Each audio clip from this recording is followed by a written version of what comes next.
We were looking at this just before we were looking at this slide, looking at the donor wedge. We were talking about how we move people up the pyramid, donors from the universe of prospects to potential donors, moving them up the pyramid, and what are the kind of donations that they will be able to give us? What are the sizes of the donations that they would be able to give us? When we look at individual donors, where do you start looking for individual donors? These are some of the categories I have provided here. These are things that would change from country to country, but more or less you get an idea of where to look for individual donors.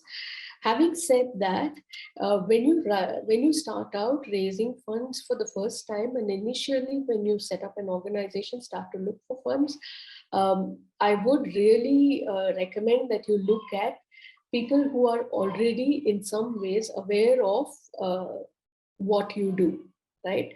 Or warm contacts, as we would call them.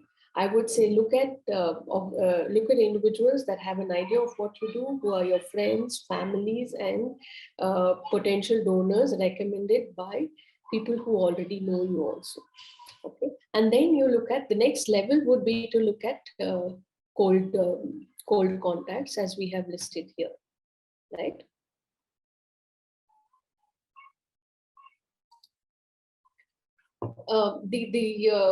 The report that the survey that was conducted earlier also shared what are some of the statistics with regard to who donates more often. Okay, so this I found very interesting because we're always looking at who would possibly give us more.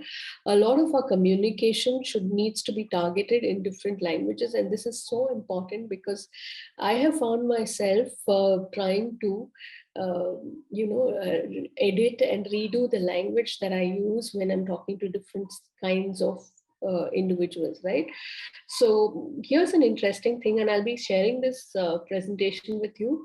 So you could take a look at this slide to give you an idea of what are the kind of issues that they donate for, what are the kind of organizations or issues that each one of these donate for.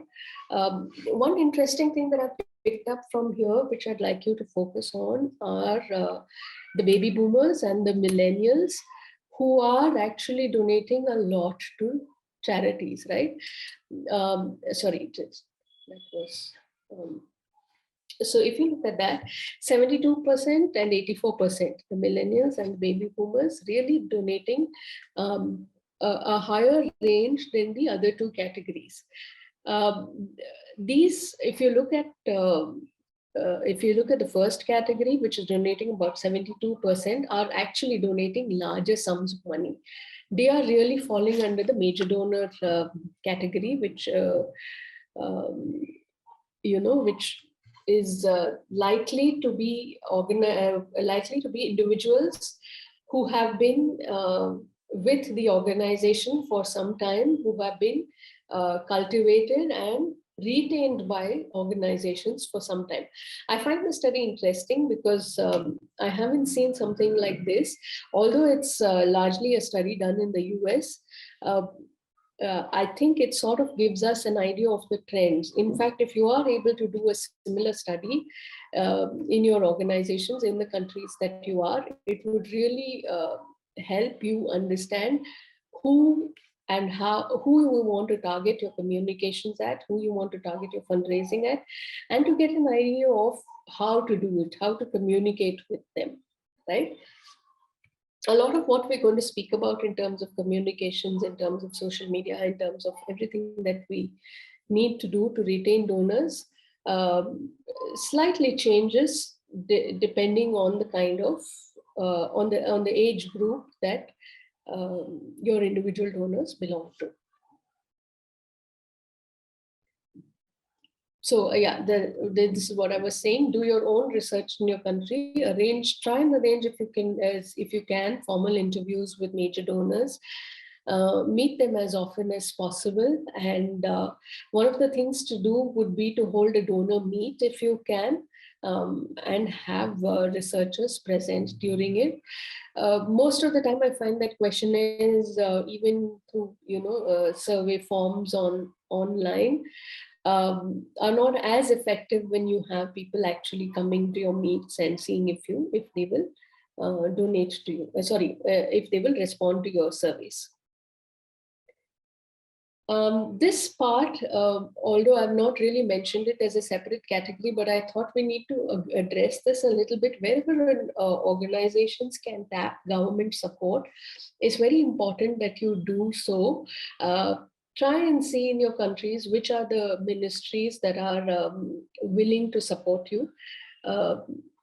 It is important because although we are what is called non-government organizations in some countries, and whatever the term that is that you use, an organization that seems to get government support for some of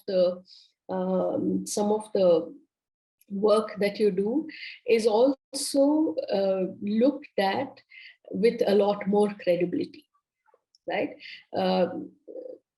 Look at websites of ministries, look at local government representatives who would in your local area be willing to support some sort of work that you do, or at least endorse the kind of work that you do, right? So building relations with the government could be at one level could be for funding, and at another level could be for really the kind of organization that you are. The moment that they think of working with an organization working on a particular issue, they should be able to think that, okay, this organization has been in the news for various reasons related to this issue, maybe we should contact them, right? So building relations with government ministries is very, very important, and it's a part of your fundraising, right? So these are two of the things. When I'll just go back to this slide. The government support, we looked at individuals, we looked at communities, businesses and institutional, we will be covering as we go along. Let's look a little bit about donor databases when you go into individual raising funds from individuals. Donor databases, how many of you have databases? Just a show of hands or on the chat would be nice.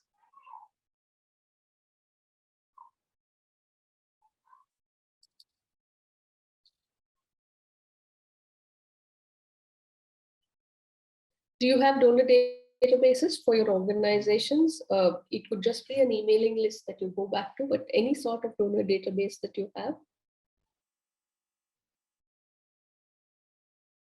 Okay. Okay.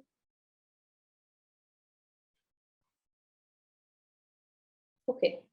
So quite a few yeses, which is very good.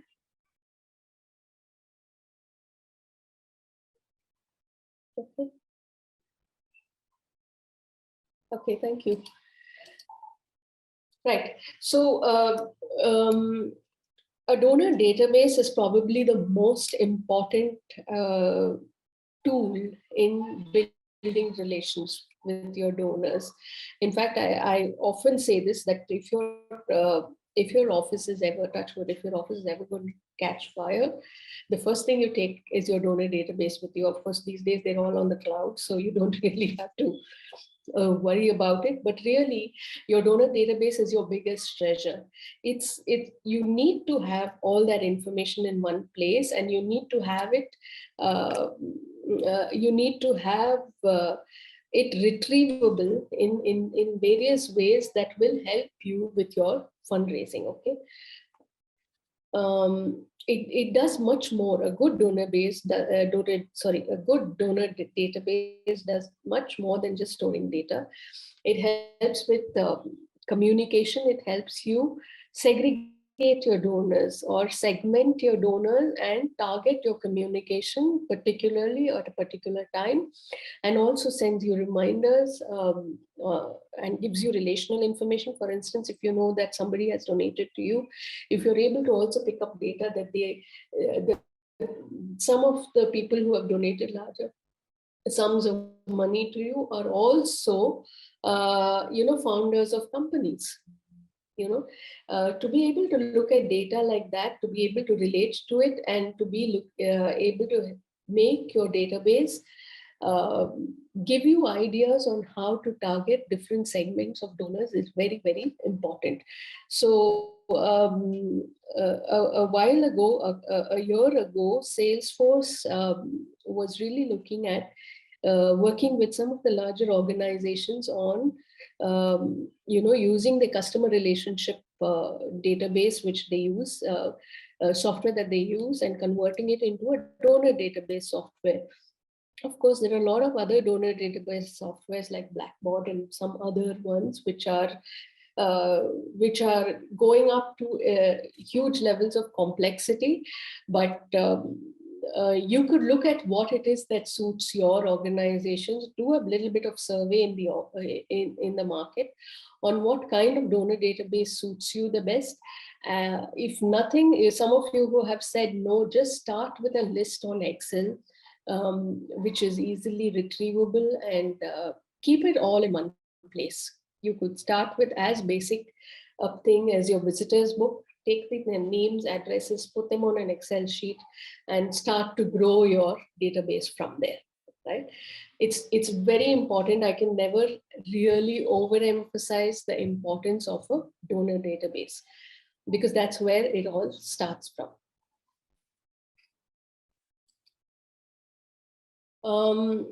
The other thing to do when you start to look at putting your database together is try and do a brainstorm in your office in small groups on the list of types of information that you need to collect.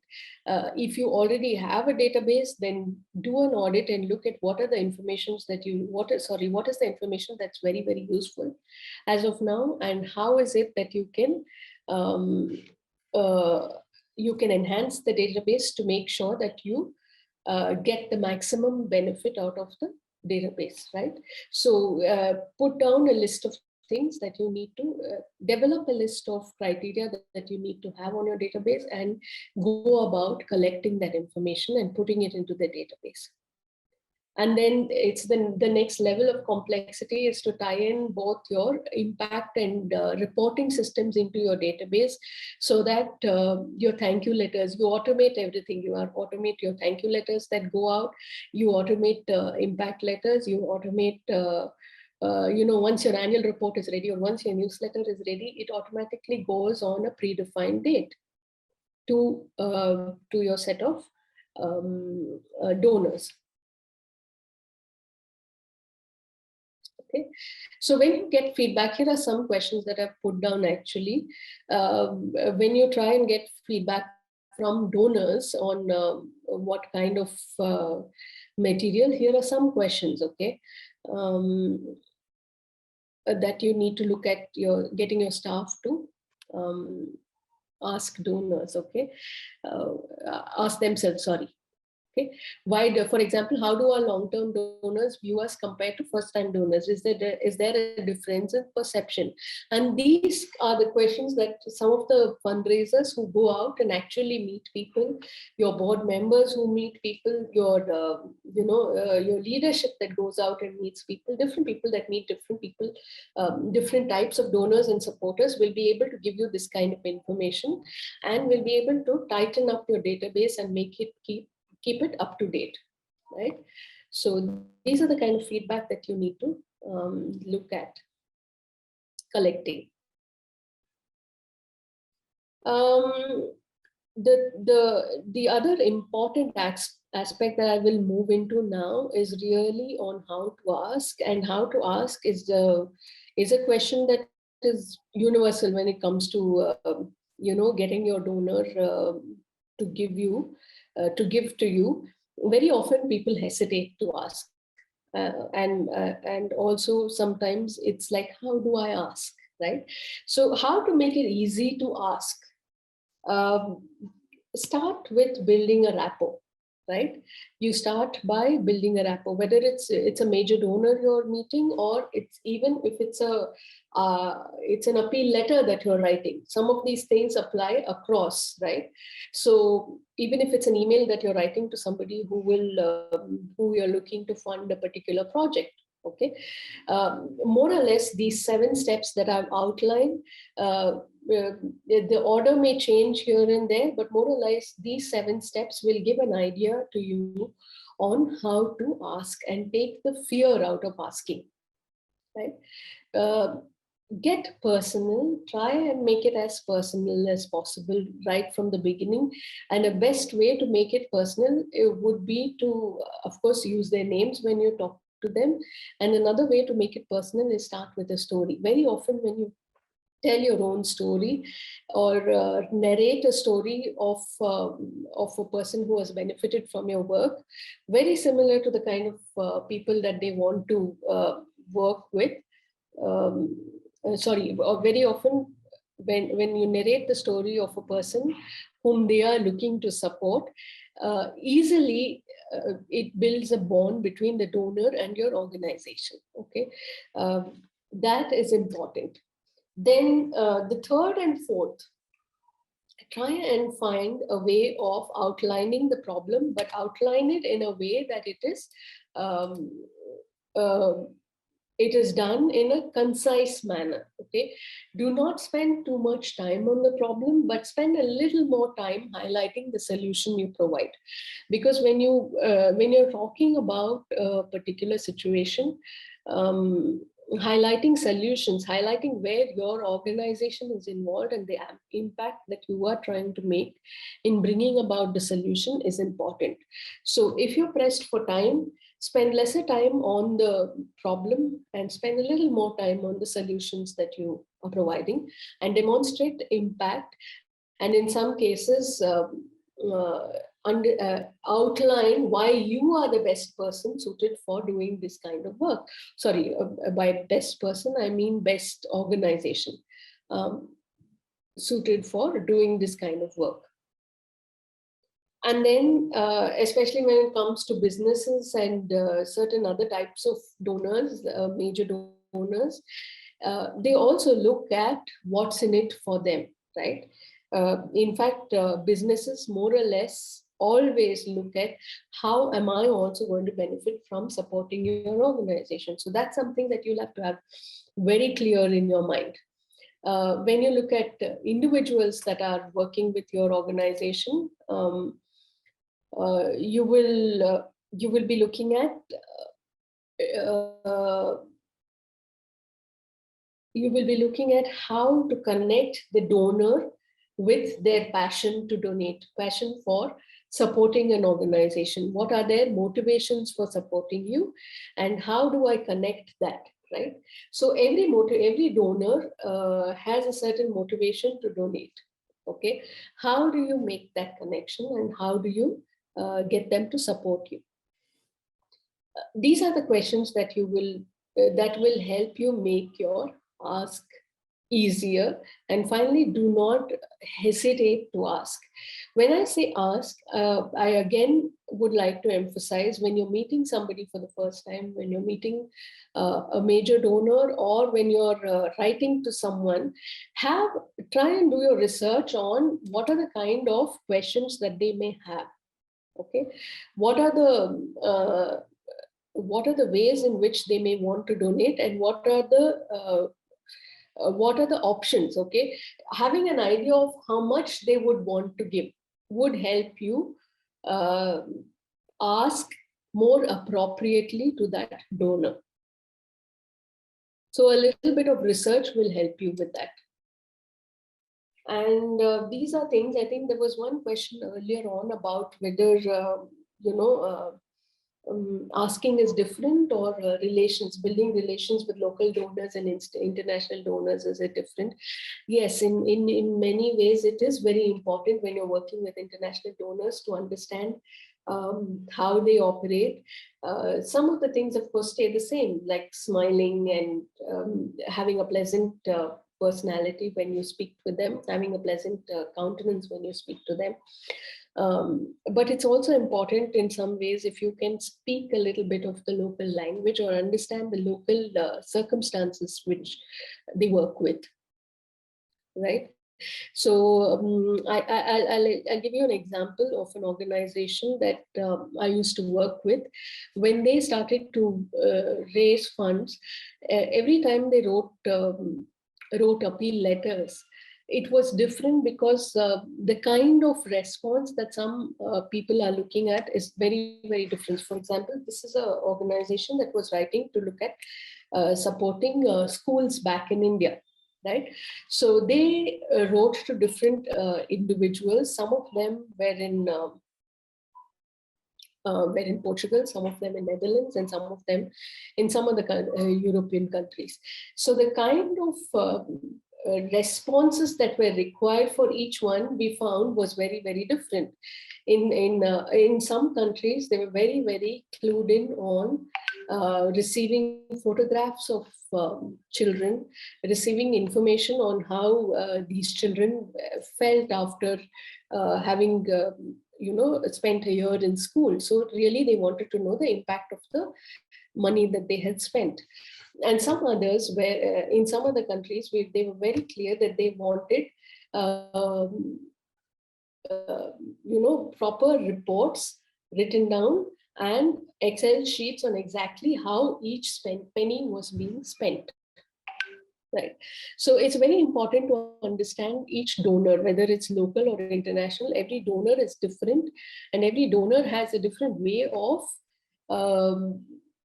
understanding how to make their donation work. Right. So these are the things that you need to keep in mind. Another thing about talking down, the tone. I have found this sometimes when we know a lot about the work that we are doing, whether it's climate change or working with animals or anything. When someone doesn't really see things our way, and when someone doesn't appreciate the outlook that we have on a particular issue, it's important to engage in a positive. Positively educating the donor on why it's important to address the issue in the way that you are addressing it, right? So these are things. The tone in which you talk is very, very important, because at the end of the day, what we realize, what we have to realize is whether the money comes from an account of a funding agency or a business or an individual's donor, they are real people who are making the decision to give to your organizations. So it's important to build relations. It is important to speak in a way that the person feels comfortable to be working with you, to be working, to be supporting the work that you do. And we spoke about this last time. This is a book that I would recommend that you take a look at and read when you really want to look at donor relations. It's called Relationship Fundraising by Ken Burnett. Ken Burnett runs an agency to work or a fundraising agency in the UK, and he has written this book. And one of the things that he said was, fundraising is really friend raising. It's about how you turn your donors into the friends of your organization. How can you build relations with them well enough that they become your friends and possibly your ambassadors? They go out and talk on behalf of your organization. There is this excellent organization that I've been supporting for the last 2-3 years on climate change, and I really think they're having a meet next week, and I really think that you should come with me and attend this. You'll really love the way they work. So for a donor to speak that kind of language means they have been well taken care of by the organization that they have been supporting, right? So that's the kind of relationship that we want to build. That's the kind of communication that we want to be sending out.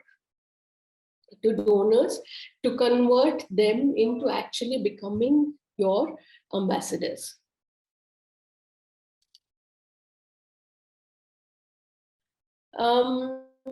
I have some challenges here.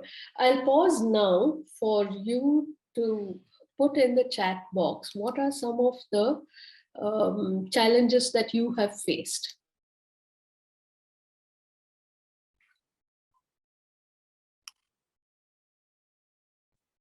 I see Dixoni's question there on how to simplify the impact to the donors that our organization has accomplished. Okay, so this is a very interesting, Dixoni, and thank you for a question, Dixoni, and thank you for bringing it up. There are three things that you need to talk about, right? One is when you talk about impact, the best impact that you can make is with numbers.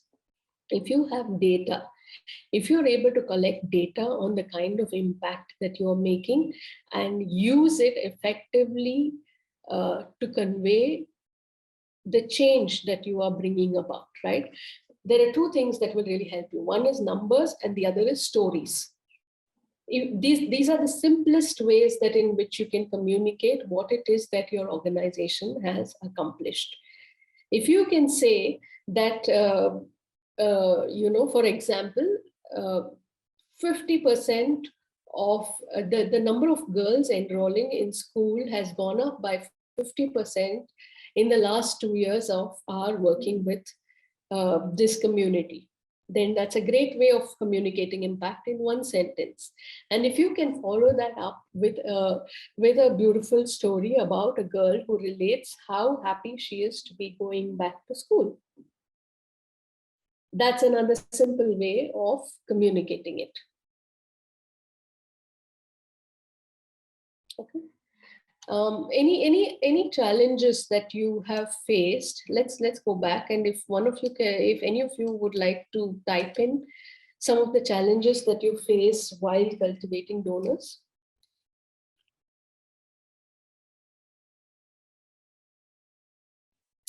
True. Thanks, Upasna. Yes. So what is one of the ways that we can communicate to smaller organizations and newer organizations? This is where we need to do a little bit of research. Newer organizations would have to have a lot of research on why they are best suited to be addressing this problem, right?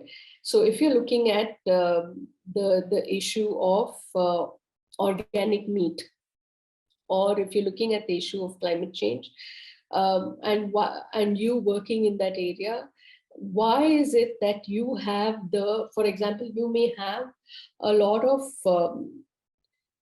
experience in working with local communities to address these issues. You may have a good contact with local communities and a good rapport with them to bring them on the same page to work with the issues at hand. Okay, what gives you the leverage over other organizations to address this issue more effectively? This is something that you will have to communicate very effectively. So some of you who attended the previous session would remember the 333 rule that we spoke about. The first 3 seconds when you meet somebody, right, you should be able to convey exactly what it is that you do. In the next 30 seconds, when you're talking, or when somebody opens up a brochure that you have written, or a presentation that you're looking at, the next 30 seconds should be able to convey clearly why you are best suited to address this issue. How is it that you can bring about impact? What is the impact that you are trying to bring about? And how are you going to change the lives of people? I think that's really what most organizations are trying to look at. Okay. I'll move to the next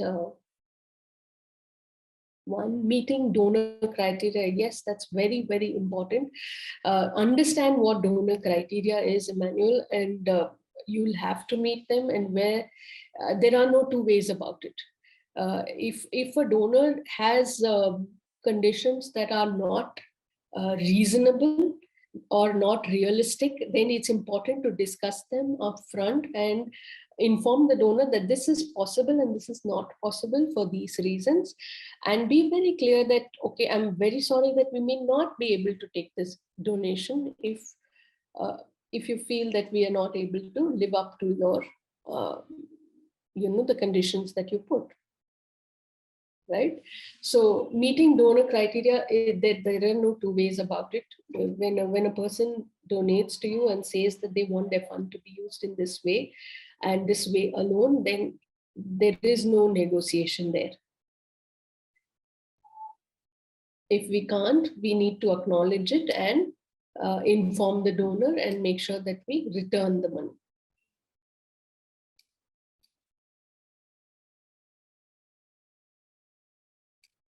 Yes, Mohit, I get what you're talking about. The idea there is to, again, for smaller organizations, I would say start small. Okay, start with people who already know you, start with people who are willing to work on smaller projects, because you are really wasting your time going to the larger ones. Trying to get them to look at what you are doing. Once you have a little bit of time to have demonstrated impact of the work that you do, then it's easier to go to the larger ones. But otherwise, I would say go to people who know you, start with people who know you, and then expand to slightly mid-sized donors who would be interested in the kind of work. And more than that, I think more than the size, I think interest in the work that you do. For instance, organizations working on, organizations working on, say, research for plant-based meat, right? Should be looking at donors who also have the same focus area. Looking at all sorts of businesses that might be interested, and then narrowing it down to who will be the most interested in the kind of work that we do. That's important when we do our research on whom to approach. So the research on whom to approach is very, very important.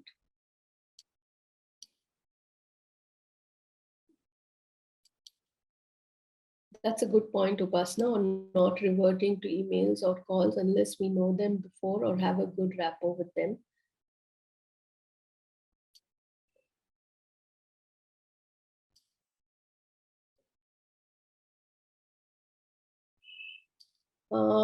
Bright, could you explain a little bit about potential donors or unsolicited proposals? Again, most of the times they do not want unsolicited proposals is because they are not sure how you are the right fit for them to be donating to. So outlining that in the beginning would help a lot. That's directed at Bright, the question on why some potential donors do not like unsolicited proposals. Once they are sold on the fact that this is why they need to be supporting you and what's in it for them, once they know that, then it becomes easier for them to open up to working with you.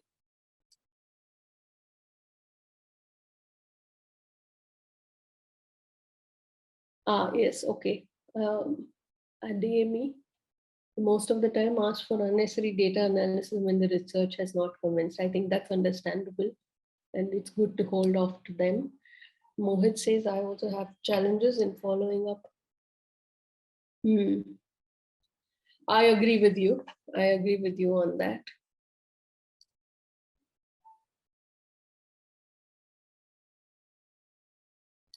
I agree with you on that. And then there is the other side is also true, where there are so many people who write in and say, this is what I'm working on, and there is a huge email. There is like 2 screens of information on what it is that they're doing, and then they say, please support us.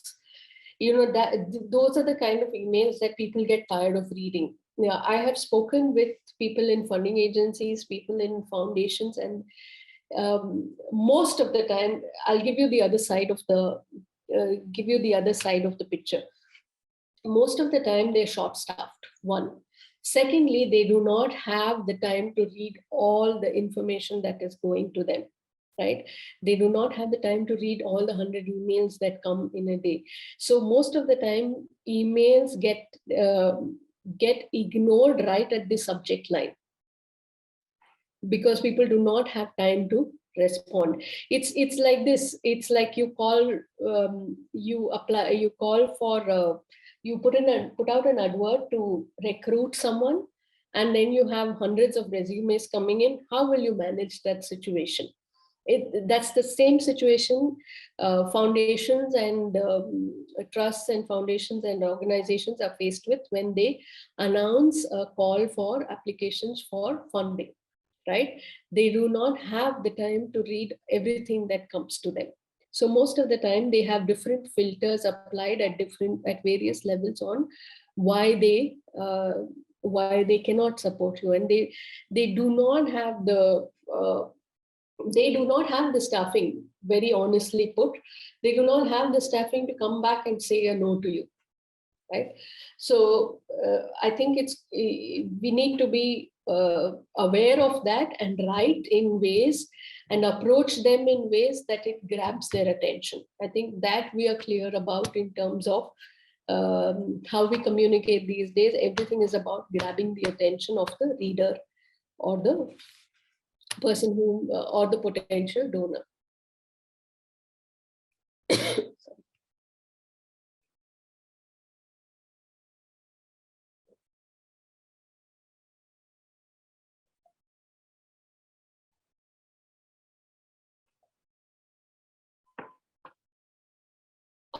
Jing, that's a very, very interesting thing.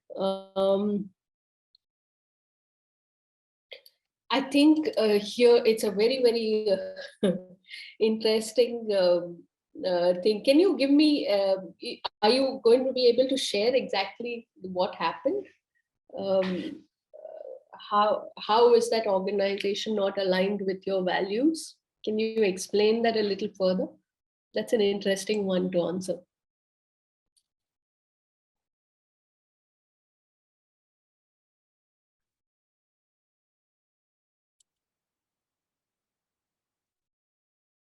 Yeah. Emmanuel, also, could you, strategic donors are the entire process? Yeah, I think what you mean is strategically targeting the donors, understanding whom to target and how to target them is very, very important. Never, ever be sending out a single proposal, the same proposal to 100 donors. First thing, funders, the institutional funders are also closely knit. Okay, so when I receive a proposal, supposing I'm in a funding agency and I receive a proposal, and if I know that we are not going to be able to fund it, but it's very interesting, most often I would discuss it with somebody else who may be a friend or who may be an acquaintance in another funding agency, and I might even be able to say, and this has happened, where a particular funding agency has not been able to fund us, they have gone ahead and said, why don't you apply to them, and they may be interested. I could put you in touch with someone. So it's very, very important to understand that we should, when you approach people, you're not cold mailing your proposals to them. When you approach funders, first thing. Second thing, when you approach funders with proposals, especially when it's a smaller one, and if it's a smaller locality in which you're approaching, you can also mention in your proposals that we have already approached, if possible, name them. If you don't want to name them, that's fine. But we can also say we have already approached 3 to 4 other organizations in relation to this proposal, and we would really appreciate that if you are able to respond to us and help us understand how much of this, which part of this proposal you can support and how much you are able to consider, right?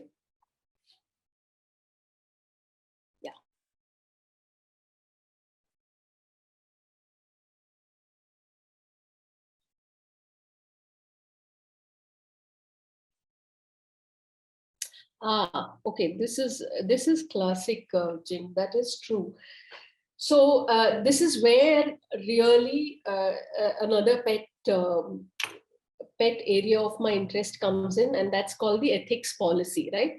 It's very, very important for you to have an ethics policy in your organization in relation to fundraising. Who you will take the money from and who you will not take it from, and what are the circumstances under which you will take them and refuse them, right? This is like the most important. It's the next thing you develop next to your donor database and really keep it close, right? And it's an ever evolving document because you come across different organizations like this. Um, an animal farming organization which really truly wants to be presenting a different, they stand to gain more out of supporting you rather than you from just taking their funds.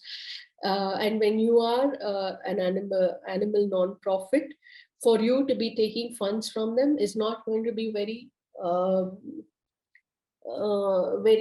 positive to the image that you are trying to build. So what is the course of action that you are going to take, and how are you going to speak with them? So this is an ethics related question, and an ethics policy really helps. If you are interested, what I could do is share some formats for an ethics policy for your organization. You could email me separately for that. And also just Google ethics policy for your organizations, and you'll have broad categories under which you can formulate these policies to help you and the team make decisions more easily when you're faced with these situations on the spot, right? So then it becomes easier for you to deal with them.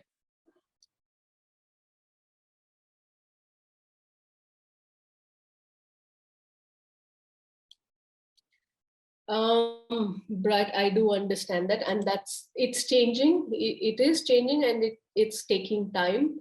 What actually businesses are able to see that the moment you are a for-profit, it does make a difference because let's be honest, when you are wanting to make profits, you are more conscious about how you use the funds that are coming in, how you do your due diligence when it comes to spending the money as well, right?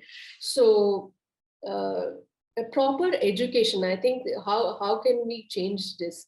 The real crux of the matter lies in how you educate your potential donors or supporters on the processes that you have in your organization, and how you will address it, how you bring about that change.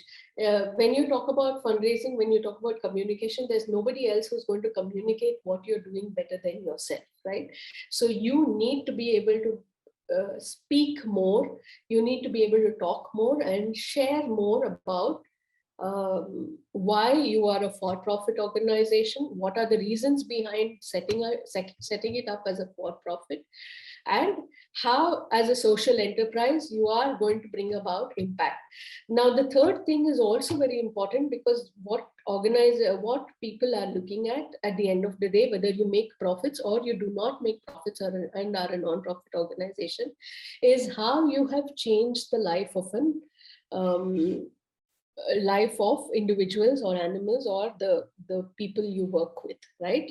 How has the work that you are doing, how is the work that you're doing impacting the lives of people?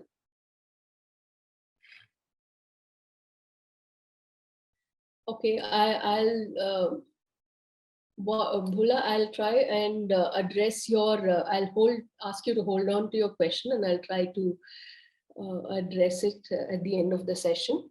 We'll just move on and finish this aspect about of relationship fundraising and the other aspects that we want to touch on, and we'll come back to your question later. Thank you.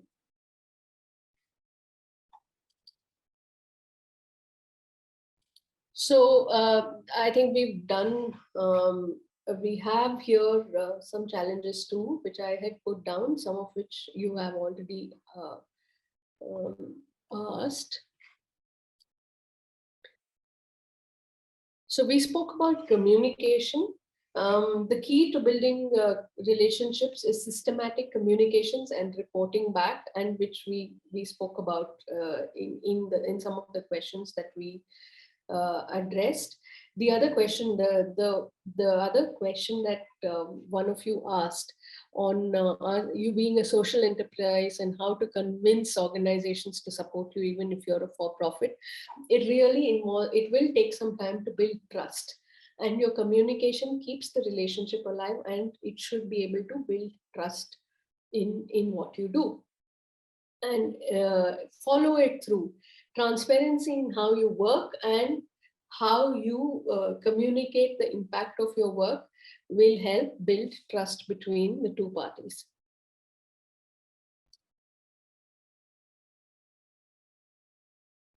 Okay, I'm moving now to the other aspect of donor relationships, and that is really, it's a bit of a recap as well as a pulling together of various things that we have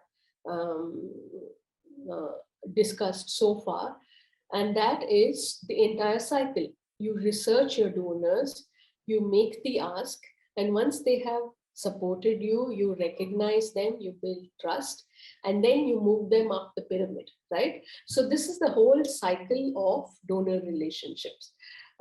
Researching, again, as I said, it means getting to know your donors well.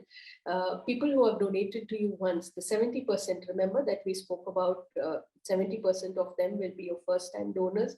Getting to know them well and getting them to understand the work that you do once they have donated to you will help you move them up the ladder. Requesting, asking specifically and frequently. One of the things that we have to remember is general calls for support, like please support us, join us, help us. Those kind of sentences do not get us as much support as $250 will help us achieve this. $1,000 will help us build a whole wall in the new building that's coming up, and $20,000 will have a new block in this school that we are going to build. I'm sorry, I don't know the. I'm not sure if that adds up, but what I'm trying to say is explaining, giving an idea of what is achievable with specific sums of money will make it easier for the donor to donate. So ask specifically what you want them to donate for.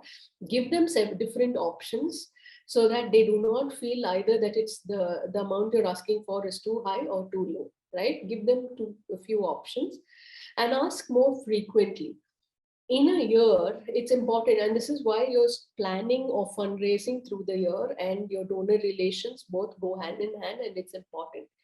In a year, when you're planning your activities for fundraising, it's important to understand what are the activities that you do where you will actively ask. What are the activities that are for image building? What are the activities that are for cultivating donors, right? For example, donor meets.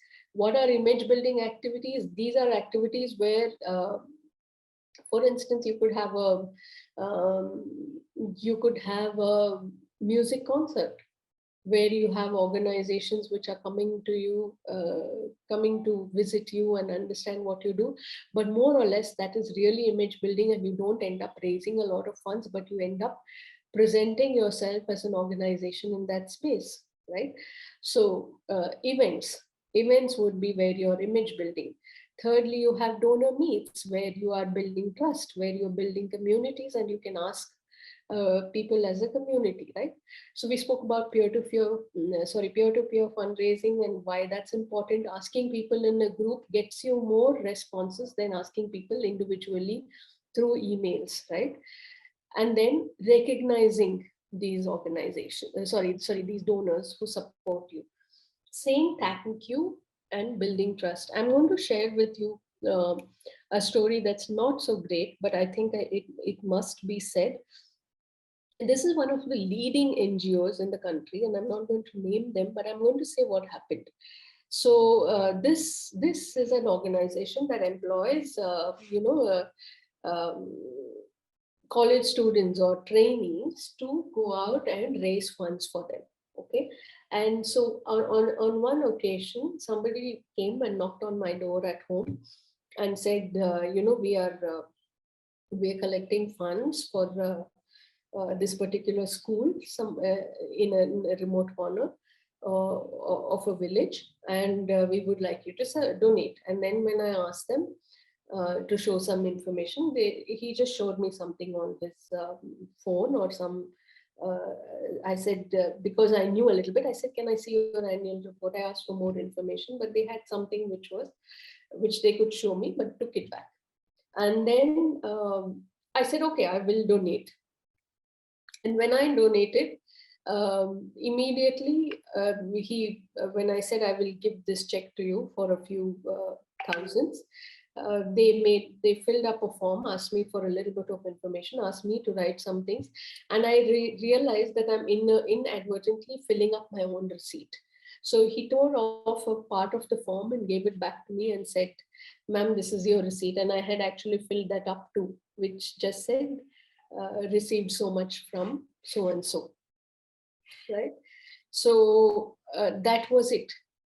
After which I had absolutely no contact. They said thank you, they took the check and went away, and then I had absolutely no contact from them. But I was surprised when very close to that, the next year, I received another communication from them, a letter which said, would you like to donate again?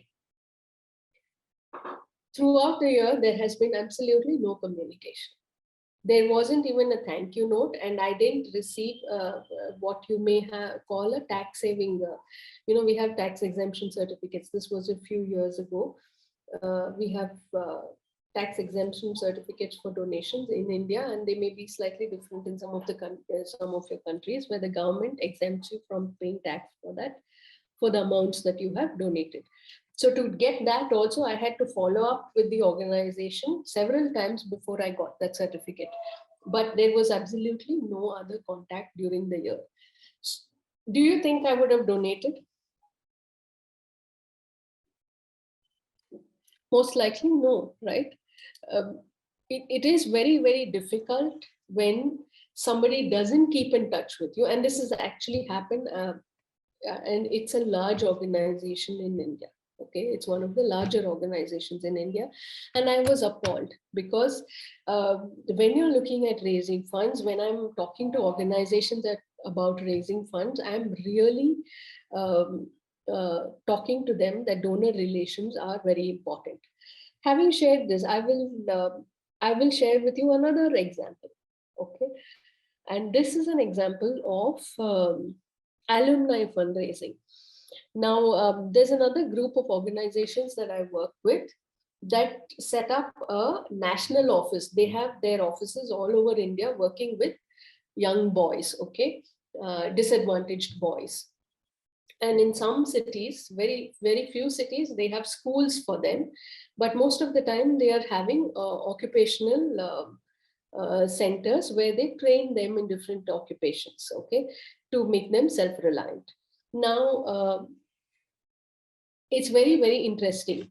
In areas that they had schools, when they set up their fundraising unit nationally, they wrote back to their city, to the cities in which they have schools, and to the principals of these schools, and said, can you write back to the alumni asking them to donate?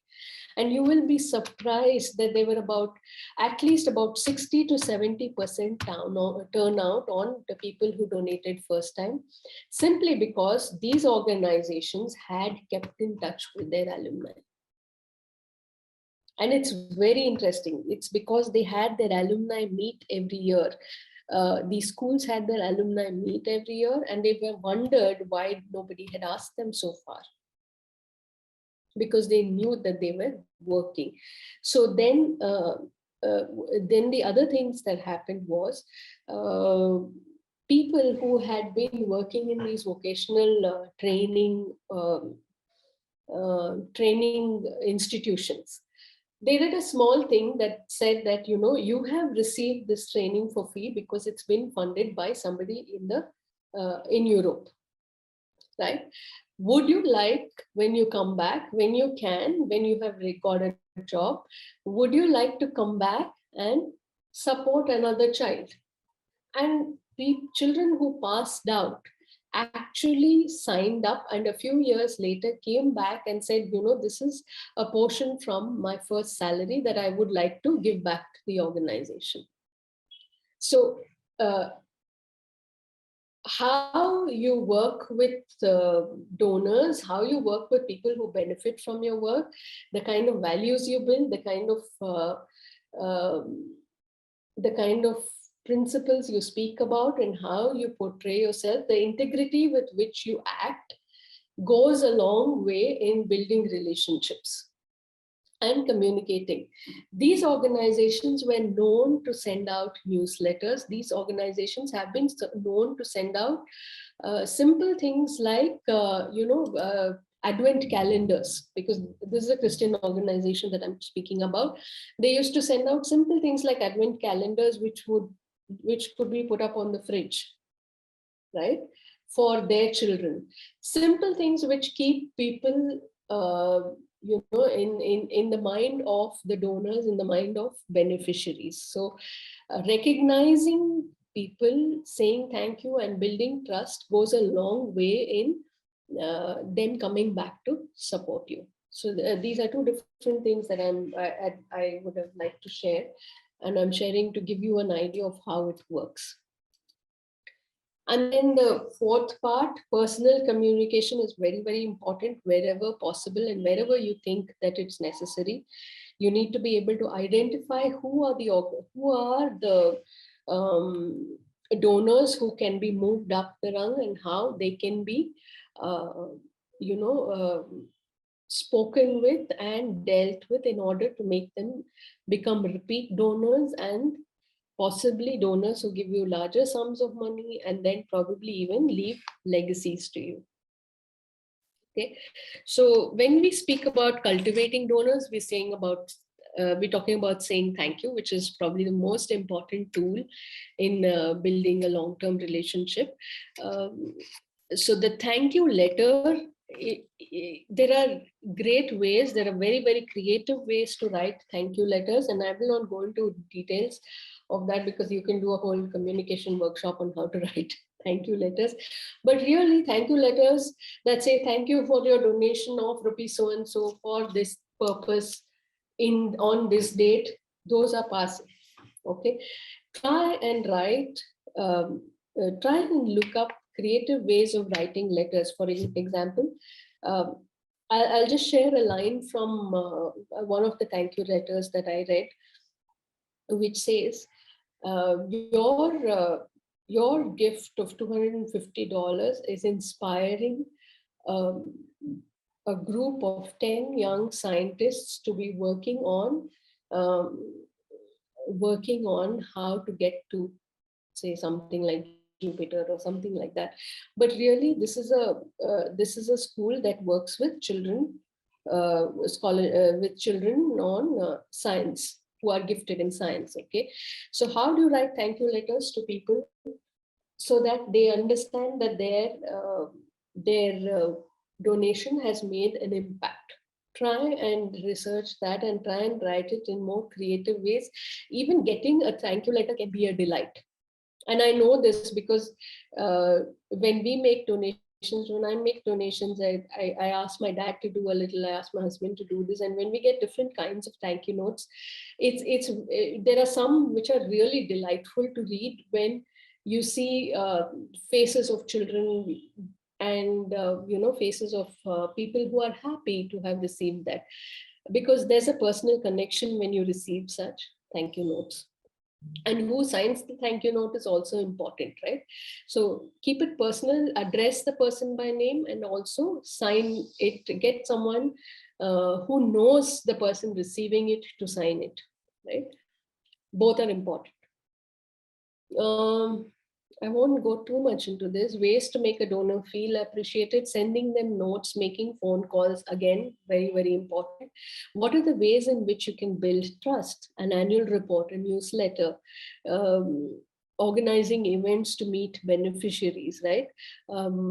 I shared last time, and I'll share this again, events where you can bring potential donors to your organization, say on a weekend, to spend time with beneficiaries. For example, you can have a small cricket match with the children that you work with. You can even have, if you have a farm, if you have a farm where you have, plants being cultivated, and this is happening in cities like Bangalore, where, there are so many children who've never seen a farm, right? Bring your children to the farm to understand, to play in the mud, and to understand how we cultivate the crops that are being, that come to your table, right? So understanding the life, a day in the life of a farmer, right? Different things like that, where the event can meet beneficiaries, and you can say lunch is on us, when you spend the day with us, and you will be surprised how many would actually want to support you at the end of it, and at the end of the day.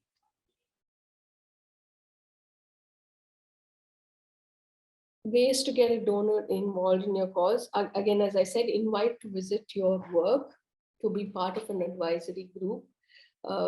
This is also important when you have, donors with expertise. Try and see if you can use their expertise in ways that you could benefit. So setting up an advisory group for different things, it could be on the aspects, on the subject that you're working on, or it could be an advisory group even to just help with your fundraising. So advisory groups and think tanks really help. Invite to help with an event or campaign for your organization. Ways to get a donor to give again. These are important. You need to ask more often. You need to recognize previous donations when you write to them again. Organize a small gathering. It's also important sometimes to ask for a regular commitment or major donation. Some organizations, like for instance Greenpeace, which completely depend on individual donors, simply because they cannot take donations from foundations which are more or less backed by businesses. And of course, the governments would never support an organization like Greenpeace. Have to take individual donations, right? So what is the ways in which individual donation, an organization like Greenpeace survives? They take regular donations. They never take one-time donation. So whenever you're signing up to support Greenpeace, an organization like Greenpeace, it's more or less a monthly support, or you make a commitment to give monthly for a year, right? And then renew it at the end of a year. So see if you can make asks like that, which will help you have a whole lot of money that you can fall back on, or at least promised money which you know for sure is coming. So when you have people who have a regular commitment to give to you, it helps you plan on that money. So do not ask just for one-time donations. Asking in the beginning itself for a year would help you, would help with your planning. For example, payroll giving, monthly giving. When you approach corporates, you could easily go into payroll giving, right? Now, it's not easy to do all the things that I'm talking about when it comes to donor relations if you do not have some systems in place in your organization. And I say this because organizations I know struggle with this. Most of the time, organizations think it is completely the responsibility of the fundraiser or the fundraising team to manage everything, right? And you cannot manage it effectively if you do not put in place some systems. The way I have put it here might look very grand when you keep seeing the word system, but what I'm really talking about is the structures to operate within, right? You need to have timelines, you need to set down some rules, and you need to make sure everybody is aware of them and there's somebody monitoring that you follow it. Okay. These systems are very, very important when you want to take it along. So if you're talking about donor management systems, you need to know your donors' intentions, as one of you spoke about it. Honor it or return the donation. Means the first pillar of donor cultivation really is,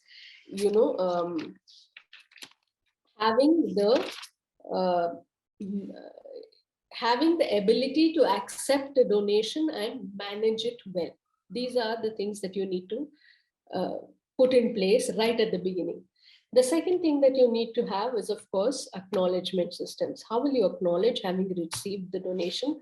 By when will you acknowledge it? And having some standard thank you letters and some personalized thank you letters, which you will send out to people who give you slightly larger sums of money, right? How will you have those systems in place, and how will you ensure that the right one goes out to the right person? So the acknowledgement systems are important. Donor recognition systems. Again, recognition systems are events and activities that you build in your annual fundraising strategy on how to recognize people who have donated to you and how to make them keep coming back, right? So having common donor groups, for example, you could have a friend of your organization, friend of 50 by 40, friends of 50 by 40, friends of Think Strategic, friends of some of the organizations that friends of animal rights, organizations, communities and groups like that will help you send out information as well as keep in touch with them more often. You can also have major milestone events in your organizations and invite donors to them. Right? And then reporting. You can do all this when you have good reporting systems built back into your work. So you have people working on the field. Those staff should be given proper guidelines on how to write stories that come back to you, which you can use, right? How to measure impact and send you the information that you need to put into your next appeal letter, right? So you need to build that system up. So fundraisers need to go out into the field, need to be speaking to people in the field. If necessary, interview them and write them in your own words till they get an idea of how to write it up and send it back to you, right? So these reporting systems are also important. So as I said, information systems to report progress and project achievements and so support staff. Do program staff know what information fundraisers need? That's what I was talking about, right? Into your regular reporting format that comes back, build fundraising friendly information or questions into it. Can you give us a small story? Can you give us some achievements? Can you give us quotes that we could use? Can you give us statistics? Can you measure impact on this, right? Can you give us some numbers? And periodically go and visit them, right? Otherwise, it becomes very difficult even for fundraisers to communicate what they do if they do not actually see what is happening. So both are important. Accounting systems and practices. Now, this is very, very important. I won't go into much detail about this, but you will need to communicate your financial integrity and your conscientious use of money that you are receiving. And the best way to do that is having an audited set of accounts and making it available to anybody who asks for it or requests for it, right? And making your doing your financial audit within a month within a month of the end of the financial year, a month or two, and having it readily available and making it public on your website, on your annual reports is very, very important. Response systems, we also spoke about how often of activities. and progress. How quickly will you revert to a query? These are things that you need to know. When will you send out a thank you letter, and in what form will you send it out? How often will you thank people? These are all response systems that you need to put into place, right? I won't go into too much of detail, but here recognition systems, you could have a brainstorm in your organizations on what are the different ways in which you could recognize people who have donated to you. Have you heard of planned giving societies or lifetime giving societies? Planned giving is really for people who want to mention you in your will, right? In some countries, writing a will is very, very normal, right? So if you could get in touch with people who write wills and who could help you put in touch with them, uh, how do you write what is called a will pack, right? How can you write out information so that people can actually leave a legacy to your organization, right? Then there are regular givers, right? How do you identify people who give you for the first time and move them up to give you for a lifetime, right? Then there is something called the donor wall of pride. Here's another interesting story that I have.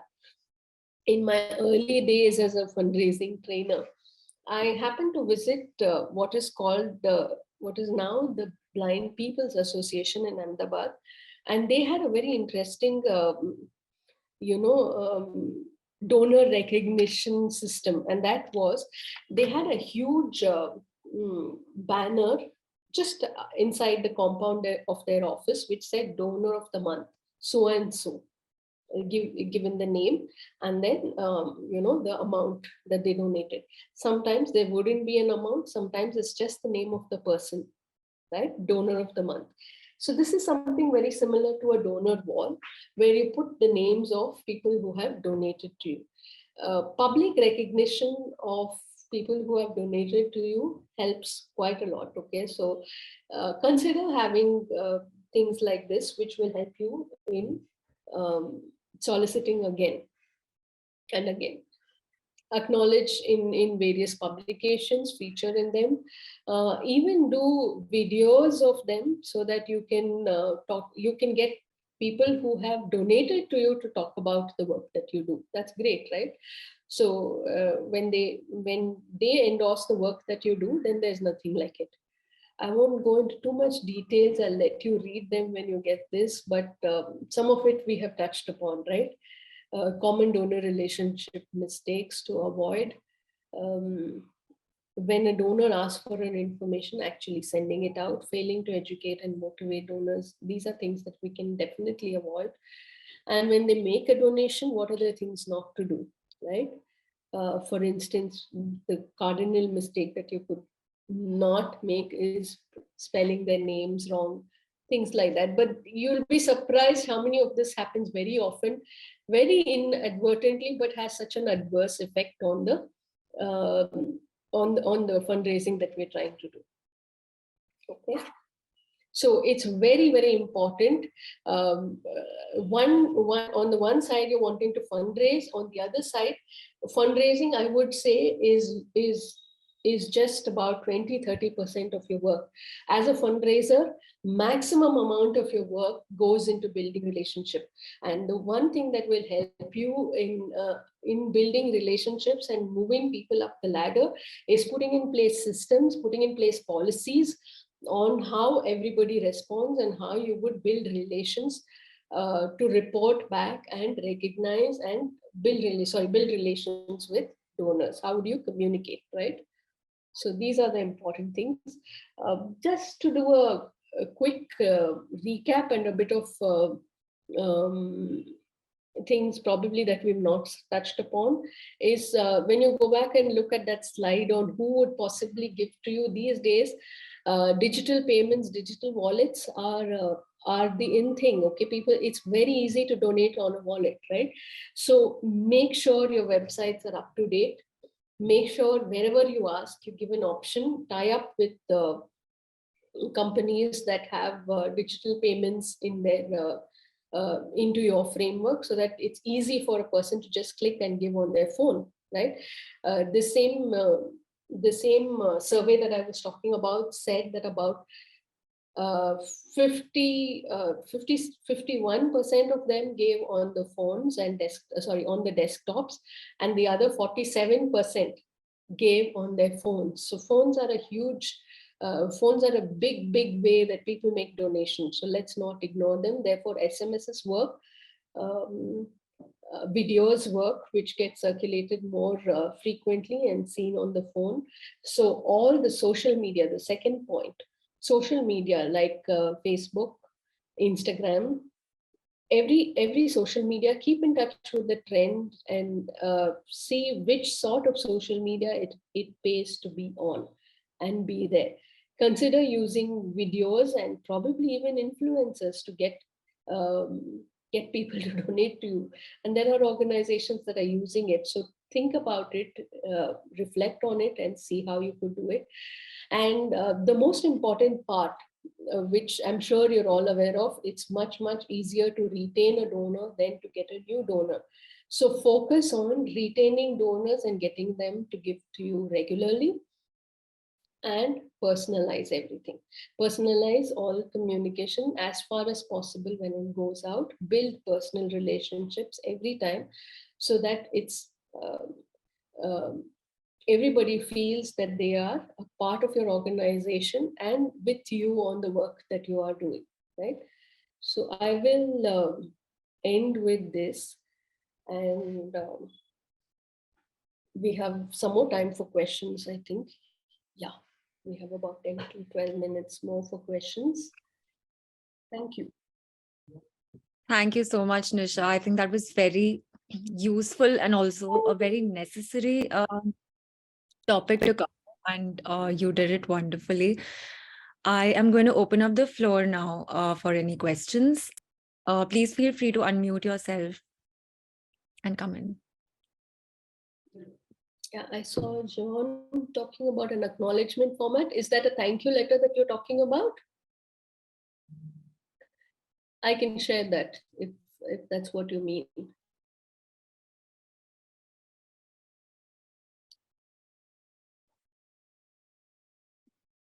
Any questions?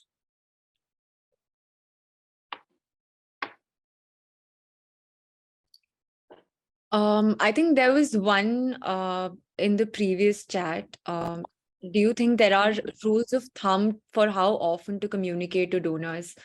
Or do you just need to test different approaches with your specific audience or mailing list? Okay. Yeah, there are two questions there. How often to communicate, and what was the second part? Sorry, Pavitra, can you say that again? Sure. How often to communicate, and if there is a need to test out different approaches. There is also a follow-up question on that, on whether there are different ways of communicating with international or local donors. Okay. Okay, so how often rule of thumb is really more to do with the gap between the number of times you communicate. If you've given a reasonable gap, like if somebody said that they will get back to you within a week or 2 weeks and they've not gotten back to you in that specified time, ask them once, twice, and then let a longer time pass before you revisit that question or that person again, right? But I wouldn't spend more than 3-4 times if somebody has not responded, to keep going back. Can I just clarify? Sorry, can I just clarify the question? I guess I was thinking less an individual communication with one person and more, sending out a big update to a mailing list on your organization's work, or sending updates to donors en masse, kind of thing. Okay. So yes, if you're talking about updates to donors 3 to 4 times in a year is perfect, because more or less once you might send out your annual report, and then updating donors on the progress that you've made 2 to 3 times in a year is good. And each time you send this out, attach a donation form, or in some some link in which they could donate if they want to donate. That is important.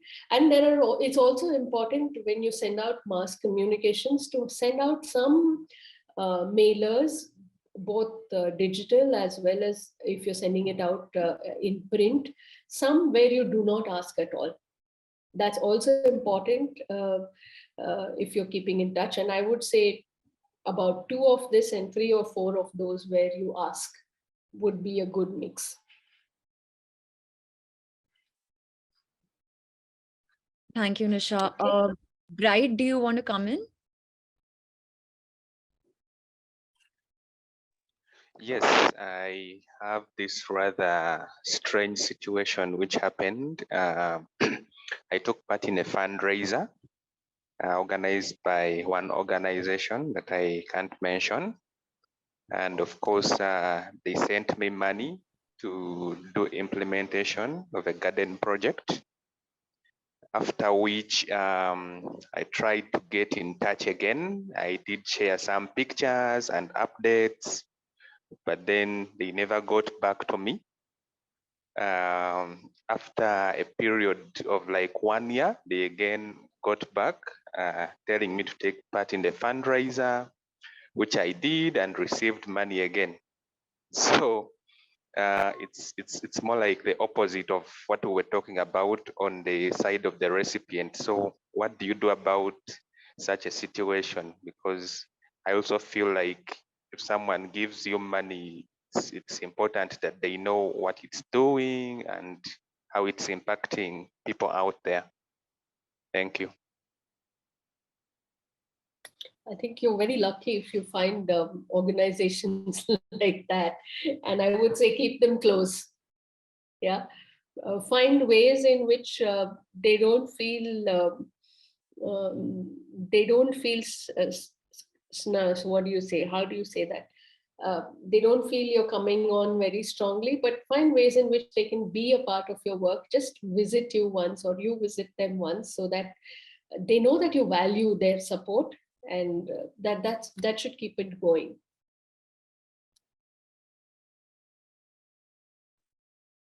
Thank you. Adini, I'm sorry if I'm pronouncing your name wrong. You can come in, you can unmute yourself. Good morning. It is very difficult to deal with that when you have approached somebody and I don't know at what stage they rejected it, whether they had promised earlier and rejected or without any interaction. This first message that came from them was rejection, but whichever way it was, I think the answer on a broader framework when you look at it is to diversify your fundraising, right? Diversify the sources that you want to raise funds from. Okay.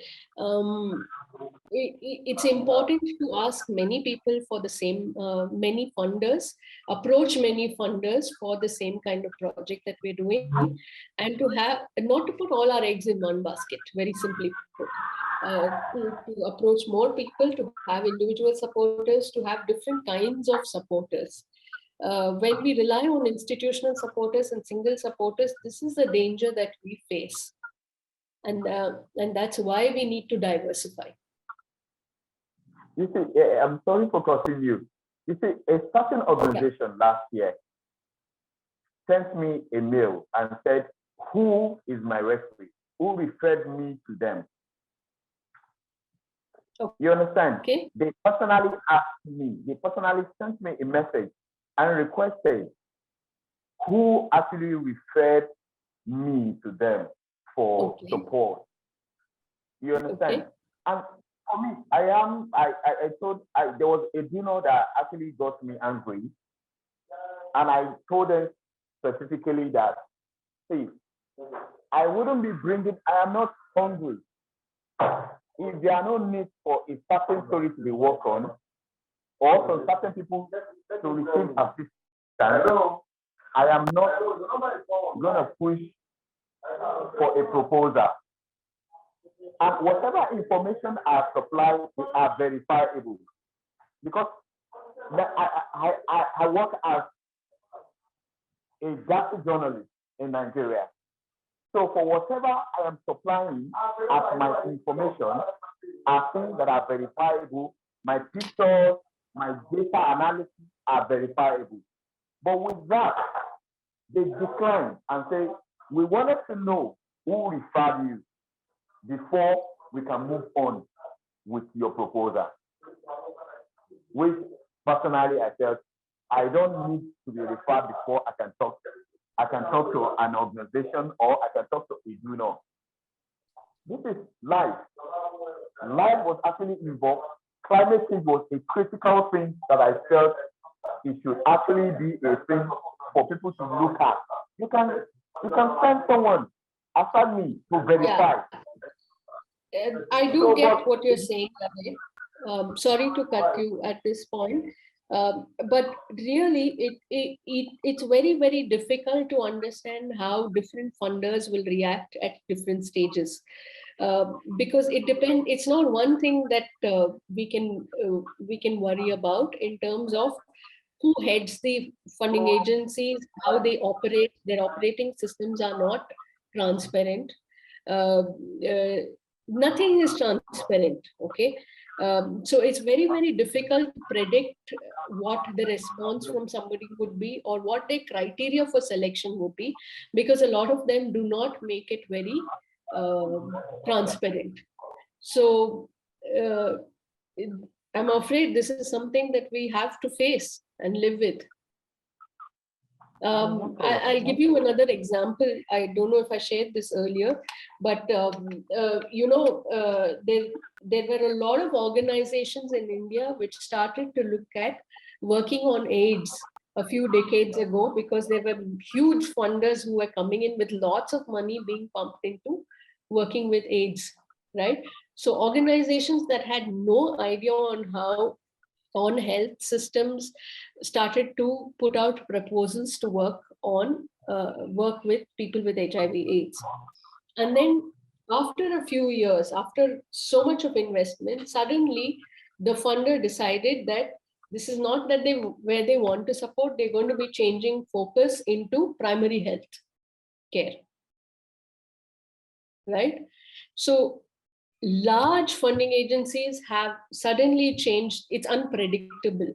Large funding agencies suddenly changed their focus areas for reasons best known to them. And that's the reality that we live with.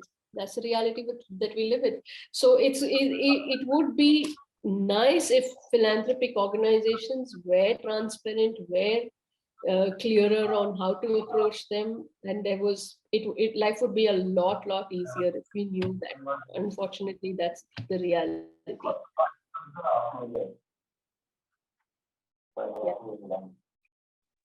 Thank you very much. Yeah. We are actually at time. I'm not sure if we should take one more question. I think there's one more question from Reshu. Yeah, I saw one. Sure, we can take that. And any more, if maybe one more last question. How much time does rapport building and donor cultivation take before making the final ask? It depends on which situation. If it's a face-to-face meeting for the first time that you're talking to somebody about, then it's really about how that person is responding to you, and you make the final ask. But if it's a situation where you meet 2 to 3 times, for example, if it's a funding agency or a business that you're meeting 1 or 2 times, it's important to outline right at the beginning why you're meeting them and what it is that you expect out of them before you go forward and build rapport and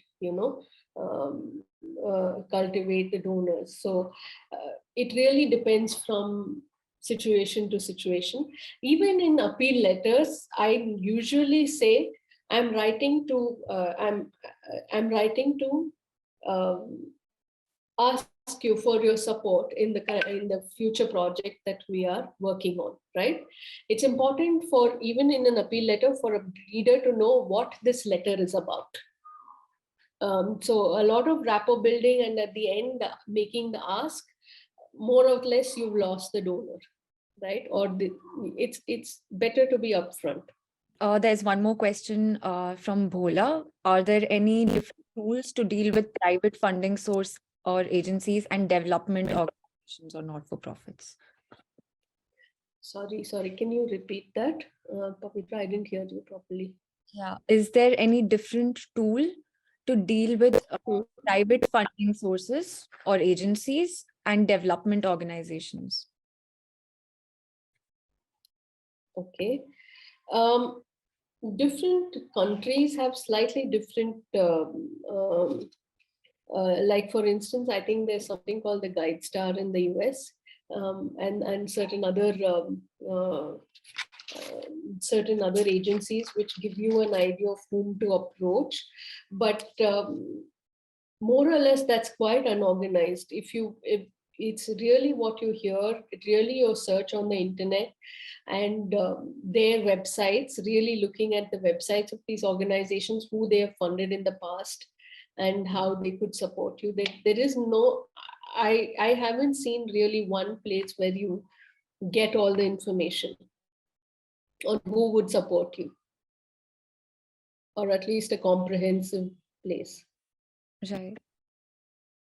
All right. Thank you so much, Nisha. That was very helpful. And in case, Lovely presentation, yeah. Lovely audience. Yeah, definitely. It was very engaging. And in case you have any further questions, I've put in Nisha's, I mean, you can see it on the screen. I've also put it in the chat box. You can reach out to her directly as well.